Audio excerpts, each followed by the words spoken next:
புழு உற்பத்தி அப்படின்னு பார்க்கும்பொழுது வந்து பார்த்தீங்கன்னா, ஆரம்பத்தில இதுக்கான இது எங்கேருந்தா ஸ்டார்ட் ஆகணும் இல்லையா? ஸோ இப்போ ஒருத்தங்க இந்த இண்டஸ்ட்ரிக்குள்ளேயோ இல்லை இது மாதிரி ஒன்று பண்ணணும்னு நினைக்கிறாங்க அப்படின்னா, அந்த ஃபஸ்ட்டு பேட்ச் ஆஃப் அந்த ப்ரொடக்ஷன் வந்து எங்கிருந்து ஆரம்பிக்கணும்? எப்படி பண்ணணும்? நீங்கள் எப்படி அதை பண்ணீங்கன்னு தெரிஞ்சுக்கலாமா?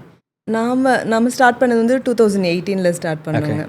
அது வந்து ஒரு சின்ன டப்பு, வெரி ஹம்பிள் ஸ்டார்ட். ஒரு சின்ன டப்பில் அந்த லார்வை எடுத்து அடுத்தடுத்து அது என்னன்னு தெரியாமல், அதுக்கு எப்படி பண்ணணும்னு தெரியாமல், இப்படி பண்ணலாமா அப்படி பண்ணலாமா அப்படி அந்த டைமில் வந்து இங்கே இந்தியாவில் பிஎஸ்எஃப்எல்கான பெரிய டாக் பாயிண்ட் இல்லை.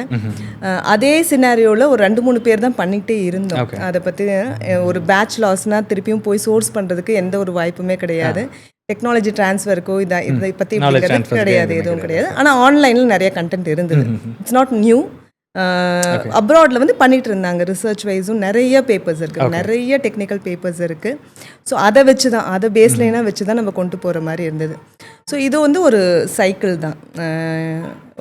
அந்த ஈலேருந்து முட்டைகள் கிடைக்கும். முட்டையிலேருந்து சின்ன பேபி லார்வேன்னு சொல்லுவோம், 5 day old லார்வேன்னு, சின்ன லார்வே. அது வந்து அந்த ஸ்டேஜ் கொஞ்சம் கேர்ஃபுல்லாக பார்த்துக்க வேண்டிய ஸ்டேஜ். ஸோ அதிலிருந்து அந்த 5 day old லார்வேலேருந்து அதை வந்து வேஸ்ட்டில் கொண்டு போய் விடும்போது இன்னும் கொஞ்சம் பெரிய லார்வே, அதோட க்ரோத் ஃபேஸ், அந்த ஃபேஸ் தான் நம்மளுக்கு யூஸ் பண்ணிக்கிற ஃபேஸ். எந்த வேஸ்ட்டில் விட்டு ப்ராசஸ் பண்ணுங்கிற யூஸ் பண்ணுற ஃபேஸ். அதுலேருந்து கூட்டுப்புழுன்னு சொல்லுவாங்க இல்லைங்களா, பியூபே ஸ்டேஜ் போய் அதுலேருந்து திருப்பியும் ஃப்ளையாக எமர்ஜ் ஆகும். ஸோ இது வந்து ஒரு சைக்கிள். ஆனால் இது வந்து ஒரு பிஸ்னஸாக பண்ணும்போது அது வந்து நம்ம ஒரு இன்ஜினியர் ப்ராசஸாக கட் பண்ணியும் பண்ணலாம். ஒவ்வொரு ஸ்டேஜ் ஆக்சுவலாக ஒரு இண்டஸ்ட்ரியாக டெவலப் பண்ணணும் அப்படிங்கிறப்போ அதை வந்து ஸ்டேஜ் வைஸ் கட் ஆயிருந்தால் தான் அது வந்து எக்கனாமிக்கலாக பண்ண முடியும். ஸோ அந்த ஸ்டேஜ் அதை ஒரு இண்டஸ்ட்ரியல் க்ரோத்துக்கு வர்றதுக்கே கிட்டத்தட்ட இப்போ ஒரு 6 வருஷம் ஆயிடுச்சு இந்தியாவில். இப்போ அந்த சினாரியோ இருக்குது. எல்லாத்தையும் ஒரே ஆள் தான் பண்ணிட்டு இருக்கிற மாதிரி இருக்கும். ஏதோ ஒரு ஸ்டேஜில் பிரேக் ஆச்சுன்னாலும் திருப்பி ஃபர்ஸ்ட்லேருந்து பண்ணுற மாதிரி இருக்கும். நாளை என்னோட டோட்டல் யூனிட்டை 3 வாட்டி கிராஷ் பண்ணியிருக்கேன். டோட்டலாக வைப் அவுட் ஆகிருக்கும், ஏதோ ஒரு தப்பு பண்ணியிருப்போம். அது ஃபர்ஸ்ட்லேருந்து ஆரம்பிக்கிறதுக்கு திருப்பியும் எவ்வளோ நாள் ஆகும் ஒரு பேட்ச் ப்ரொடக்ஷன் ஆகி வர?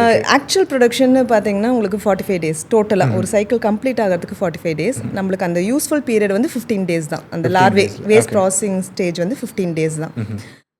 பட் ஒரு பேட்சே வைப் அவுட் ஆயிடுச்சுன்னு நீங்கள் திருப்பியும் அதை ஸ்கேல் அப் பண்ணணுங்கிறது வந்து டிடிஎஸ். நம்ம சின்ன பேட்ச்லேருந்து திருப்பியும் அதை கொஞ்சம் கொஞ்சமாக தான் டெவலப் பண்ண முடியும். ஸோ அதுக்கு எங்களுக்கு எல்லாத்தையும் செட் பண்ணுறதுக்கே 3 வருஷம் ஆயிடுச்சு. 2018லேருந்து கிட்டத்தட்ட 21 வரைக்குமே ஒரு ப்ராப்பர் ஒரு கமர்ஷியல் ஸ்கேலுக்கு கொண்டு வரதுக்கு அந்த டைம் எடுத்தது.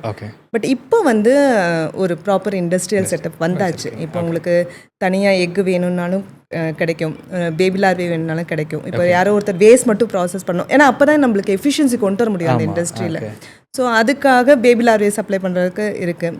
அதை வெறும் லார்வே மட்டும் வாங்கி திருப்பியும் அதை போஸ்ட் ஹார்வெஸ்ட் ப்ராசஸ் பண்ணி வேல்யூ ஆட் பண்ணுறதுக்கு அதுக்கு தனியாக பிளேஸ் வந்தாச்சு.